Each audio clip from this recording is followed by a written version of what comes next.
உங்கள் பாஸ்ட்டில் ஏதாச்சும் விஷயத்தை சேஞ்ச் பண்ண நினச்சிருப்பீங்களா உங்கள் லைஃப்பில்? அது என்ன விஷயம்னு கொஞ்சம் ஷேர் பண்ணிங்கன்னா.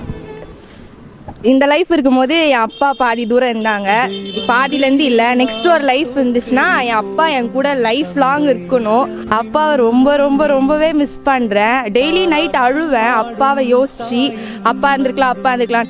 இது வரைக்கும் எனக்கு தெரியல, வேர்ல்டுலேயே எனக்கு இந்த மாதிரி டேடி மற்றவங்களுக்கு இருக்காங்களான்றதும் எனக்கு தெரியல. பிகாஸ் ஏன்னா எனக்கு எதாவது ஒரு லைட்டாக ஒரு கீரலோ எதாவது ஒன்று ஆயிடுச்சுனாமே அவங்கக்கிட்டே வச்சுப்பாங்க. அவங்க ஒர்க் போகும்போது நான் இருக்கணும், ஒர்க்லேருந்து வரும்போது நான் இருக்கணும். நான் வச்சாதான் சாப்பிடுவாங்க. அவங்க இறந்து 6 month ஆகுது. 6 monthலேருந்து நான் இன்னும் தூங்கலை, ஒழுங்காக சாப்பிடல, எதுவுமே இல்லை. நான் உடம்பு சரியில்லைனாலும் ஹாஸ்பிட்டலுக்கு தனியாக போயிட்டு வர அளவுக்கு இருக்கேன். ஏன்னா அப்பா இருந்தால் அப்பா கூட போவேன், அப்பா இல்லாதனால போகல.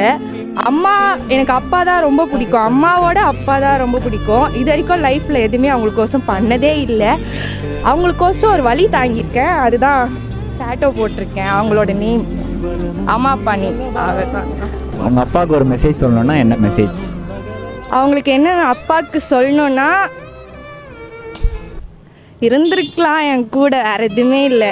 ஆக்சுவலி அவங்க இறக்கத்துக்கு முந்தின நாள் பேசிகிட்டு இருந்தோம். சும்மா அன்றைக்கி உடம்பு சரியில்லை, அவங்க மடியில் படுத்துட்டு இருக்கும்போது பேசிகிட்டு இருந்தோம். என்ன பேசிகிட்டு இருந்தோன்னா, எனக்கு மேரேஜ் நடக்கும் போது டான்ஸ் ஆடலாம்ப்பா, நம்ம சாங்ஸ்லாம் போட்டு டான்ஸ் ஆடலான்னு பேசிகிட்டு இருந்தோம். மார்னிங் காலேஜில் கூப்பிட்டு வர வரைக்குமே ஜாலியாக தான் இருந்தோம். காலேஜ் முடிச்சுட்டு வீட்டுக்கு போகும்போது தான் எனக்கு நியூஸ் வந்தது, இந்த மாதிரி அப்பா இறந்துட்டாங்க அப்படி சொல்லிட்டு. லைஃப்பில் அதை மறக்கவே முடியாது. ஏன்னா ஜாலியாக காலேஜில் விட்டு போகிறாங்க, ஜாலியாக விளாடிட்டு ஜாலியாக பேசின்னு தான் இருக்கோம். விட்டு போயிட்டு எல்லாருமே நான் எதுவுமே சொல்லலை, என்னாச்சுன்னு கேட்கும் போது எதுவுமே நான் சொல்லலை. ஆனால் எங்கள் அப்பா இறந்து சொன்ன ஒரு வார்த்தை, நான் எங்கள் அப்பாவோட போயிடுறேன், என்னை விட்டுருங்க அப்படின்னு தான் சொன்னேன். என் லைஃப் நான் கண்டினியூ பண்ணுவேன்னு நான் சொல்லவே இல்லை. என் அப்பாவோட என் லைஃப் விட்டுருங்க அப்படின்னு தான் சொல்லிட்டு சூசைட் பண்ண போனேன். பட் அது நடக்கலை. அதுக்கப்புறம் யோசிச்ச ஒரு விஷயம், என் அம்மாவை இப்போ நல்லா பார்த்துக்கணும் அப்படின்னு சொல்லி யோசிச்சிருக்கேன். ஸோ என் அம்மாவை ஒரு ஸ்டேஜ் கொண்டு நிற்க வைக்கணும், எல்லாரும் எதிர்க்கும் இப்படி நிற்க வைக்கணும், வேறு எதுவுமே இல்லை.